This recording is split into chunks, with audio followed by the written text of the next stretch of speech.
Lining up the free kick, the player who was fouled. Rabba, he leaves it for Trigueros, sticks it up and over to the far post. Again, this season in charge here at Estadio La Ceramica was dismissed, and the current incumbent Javi Calleja was hired on the 25th of September. With a bit more power, Trigueros just offering himself level with the edge of the penalty area down his left flank. In Champagne, fortunately for him, no save actually made into the side netting. Champagne just getting a few whistles from the stands, taking quite a while over this goal kick.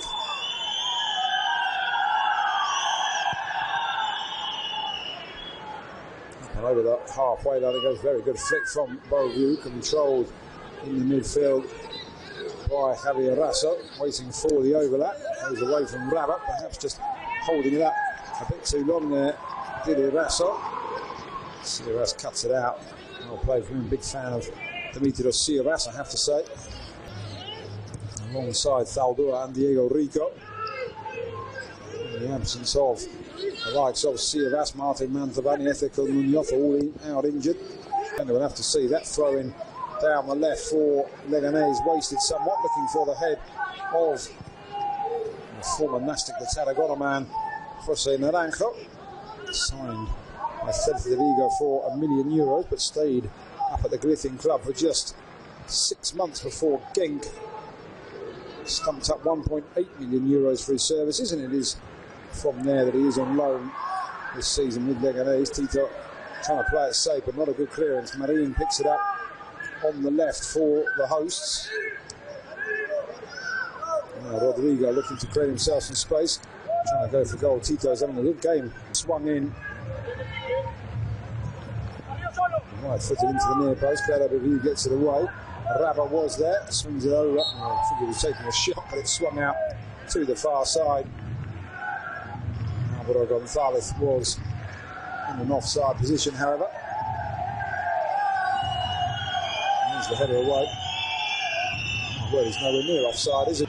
Given as Tito receives it, decides to go backwards. Pressure being applied by Fornals. Thumped forward by Ezequiel Muñoz. Nabil El Saar will give chase and force Mariano Barbosa to come out of his area. Launch that one forward. Emerson now picks it up. Plays it out wide to Bacca. Bacca's going to go for goal. Nerio Champagne covering that one well enough though.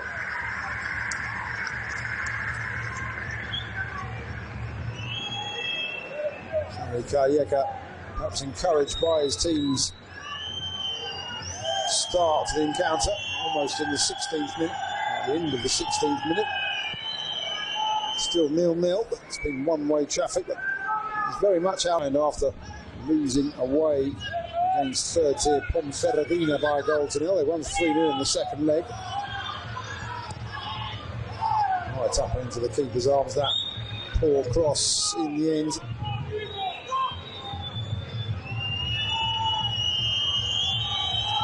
Champagne, 32 years of age, on loan with Leganes from Olimpo in Argentina. He's native Argentina. Stands at 6'2", 1m88. Beauvue is a very hard-working striker in a side that does play quite so defensively. This 4-1-4-1 system doesn't really get too many chances. 14 and made his way through their C and B ranks before making his debut in October of last year, 2017. So he's really been in around the first team for 3 or 4 months now. Bacca trying to protect that. In the end, the referee felt that he unfairly prevented Tito from reaching the ball.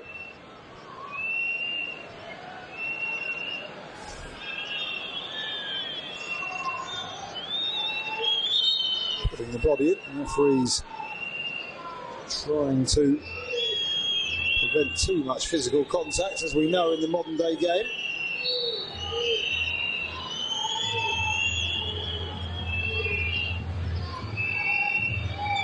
Do tweet me your predictions in this encounter. Lucas I. Brown. You know, I think either of these two teams have got what it takes, or is the Copa del Rey all set up for Barca to win it for another year in succession? Could a Copa del Rey triumph help turn around Real Madrid's season. Don't forget that the final is in April, but all the rounds preceding that are in consecutive weeks from now on in. Last week and this week, of course, round of 16. Next week and the week after, the quarter-finals, and then the following 2 weeks, the semi-finals. So plenty of midweek action for you. Plenty of midweek action for the big boys in the Spanish game as well. Looking for Backer again. Tito this time advised that he needn't get the touch. Well played indeed. And again, Neymar Champagne taking slightly too long for the Villarreal supporters' liking.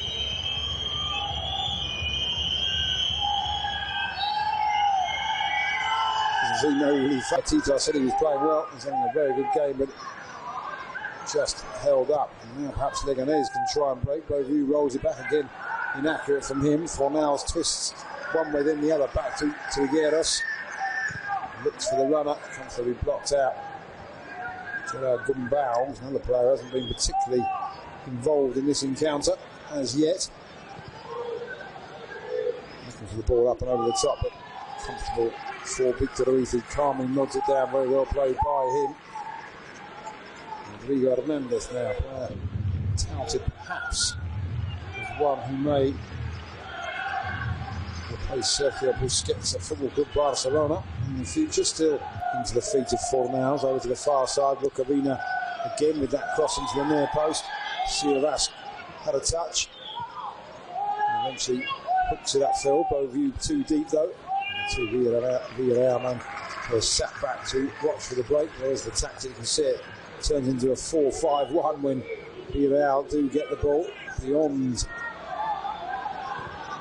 Raba to Rukavina. He's crossing. Javier Rasso away. Pablo Fornals side. And another pass over to Rukavina. Another poor cross from him. Certainly no fouls as the referee on the Leganes player. Most certainly on the Villarreal man. The free kick shouldn't have been taken there anyway. So certainly won't be a yellow card. The referee says to Ruiz, the central defender's given permission to really push up here. Gereth Bale. Good tackle, and Villarreal winning it back immediately. Now coming forward again, it's just wave after wave.